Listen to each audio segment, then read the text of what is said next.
It taking an entire village to raise a child. Well, the Minneapolis-based Search Institute, which studies youth, is trying to improve the village so that children can grow up to be healthy, happy, and productive citizens.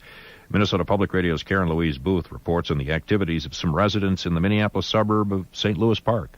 The national conversation about the lives of children and youth revolves around issues such as education, poverty, housing, and crime. These issues, uniquely bound in their interrelated combinations, skirt the conditions faced by children living on the socioeconomic edge. These are children who neither fall through the cracks nor excel. They're seen as average, yet they lack the necessary assets researchers at the Search Institute say are needed to succeed in life. Karen Atkinson is coordinator of the Children First initiative in St. Louis Park. We're talking about the vast majority of kids need our attention in a variety of ways. Atkinson says researchers have found that a majority of children in St. Louis Park possess only half of the necessary 30 developmental assets.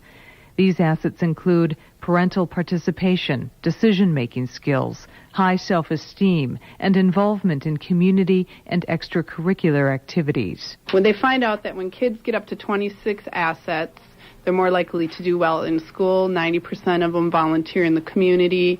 And conversely, in St. Louis Park at the high school, kids who have 26 or more assets, 0% abuse tobacco, drugs, or alcohol. If they have 10 or less assets, 30% report that they abuse alcohol, 32% abuse tobacco. So you find that the assets really dictate behaviors or show behaviors. The really sad part is only 3% of the kids in the high school have 26 or more assets. That's 36 kids in a high school of 1,200 kids. Atkinson says when parents and community leaders realized what was lacking in the lives of many St. Louis Park youth, they pooled the resources of local business, education, health, and religious establishments to pioneer the Children First initiative.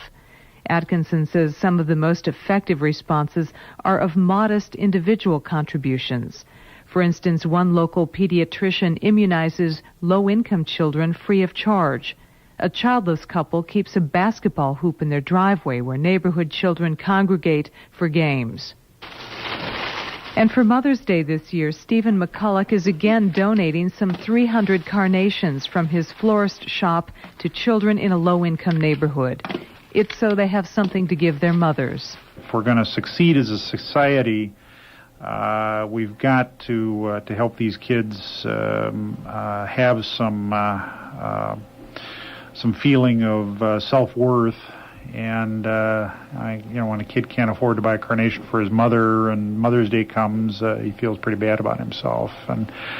And we really had an opportunity to do something for their self-esteem, and that makes me feel good. And I guess in the long run, those are some of my future customers. Thank you.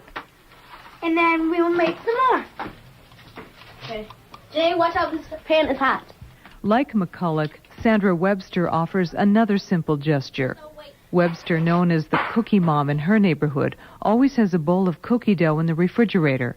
Kids stop by once or twice a week and bake. Well, I live in a low-income housing neighborhood, and there are a lot of single-parent families out there, and not having the time and stuff to do this, and just, showing kids out there that there's some adults out there that love them, no matter who they are, what color they are, what age they are.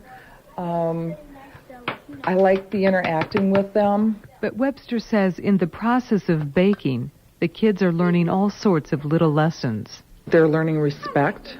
They know how to say please and thank you now, or they know that, it doesn't get done. And the children have caught on to the importance of caring for their neighborhood. When Webster isn't baking cookies with the kids, she's arming them with trash bags with which to better collect neighborhood garbage. And it's nice to go around the neighborhood picking up garbage because it helps the flowers and things grow. Helping out the community. Webster says as a single mother with a special needs child, she has little extra time on her hands, but making time for children remains a priority. Only because I think every kid deserves the best, and sometimes parents aren't able to do, what they would love to do, and be with their kids and stuff, and I don't know.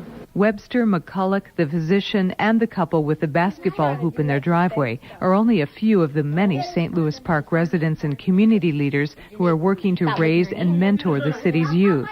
But they know that before an entire village can raise a child, the village has to come together and agree to make it a priority.